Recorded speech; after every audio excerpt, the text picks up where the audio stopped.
Hey guys, this is Miguel with In Plain Sight Security and Readiness. Just want to answer a quick question I was asked about, and I thought I'd make a video about it. My thoughts on active shooters. Now, one thing I'll tell you right now: don't ever believe yourself that you're gonna do a certain thing or think that you're gonna perform a certain way during an active shooter situation, especially if you've never been shot at, you've never been in a situation like that. I know a lot of us think we're very gung-ho and we'd be able to get out of a situation like that. We tend to, Monday morning QB that whole situation like, oh, I would have done this. I don't understand why people didn't do that, And the one thing I'm gonna clarify right now, and this is the God honest truth. When you're getting shot at, the first thing that happens is you become scared shitless. I don't give a shit if you're ex-special forces, blah, blah, this, blah, blah, that. The first thing in your head that's going in your mind is, holy shit, I just got shot at. And it's fear. That's the first thing that hits you.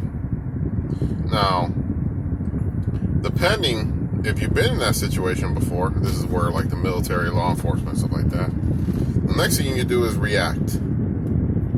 Now, most people, because of fear, will do the most natural thing, and they will run. And it's funny, in most active shooting situations or active shooter training videos or training in general, you hear the three things: run, hide, and fight. And I'm gonna tell you right now, in most situations, that's what you're gonna do. And it's in that order. That's how you're gonna do it. Your first reaction is to get down, get away, and run away. Besides, the fear thing. Fear is the first thing. And then you react. Now, some people, fear will paralyze them. And we all know these people. Either as a friend when he's in the public, or in a certain situation and he has to talk, or he's just put on the spot, the first thing he does is freeze. He doesn't know what to do. Those are the people in that type of situation that are going to freeze up and just become paralyzed with fear, and they're not going to be able to move.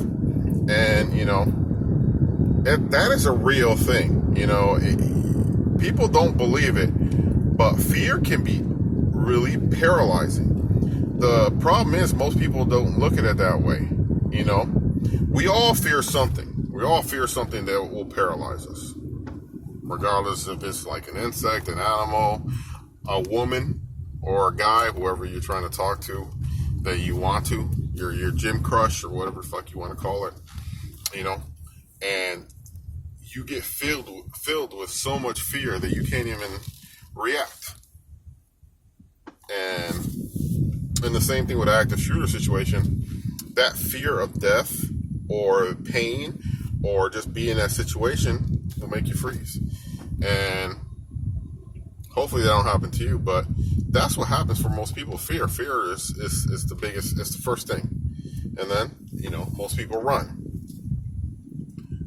And now in this part here, some gung-ho people will say, well, I'm going to pull out my concealed carry and I'm going to blast the person. Now, you got to watch out with that right there, because you don't know if there's mall security there that's armed.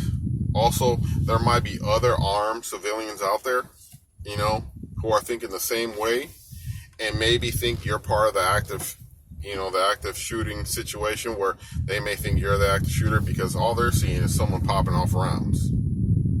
So, if you could avoid it, I would avoid engaging the person, especially if you're with your family, you know what I mean? Or you're with others, that may rely on you. You you should be trying to like save them and getting away from the situation.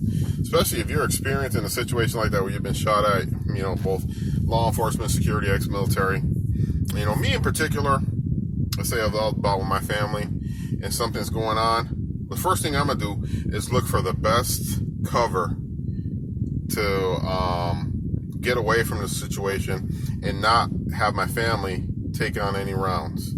I'm going to go where the bullets won't go through, where the shooter cannot see us, and I'm going to take that approach where I can get away from that situation without letting anyone get hurt. Okay? And if I have to, I will hide somewhere where I can secure the door and they will never know that I'm there. That's what I'm going to do. Away from the situation, far enough away until I know the police have already taken control of the situation. The active shooting situation is over. And that's it. But let's say I do get away and I do find myself pinned somewhere and there is nowhere to go and I'm by myself, then I'm gonna try and fight. You know, I'm gonna use an improvised weapon. Definitely, if I can find myself a fire extinguisher, I'm gonna use a fire extinguisher to incapacitate the person if I can, to catch him off guard.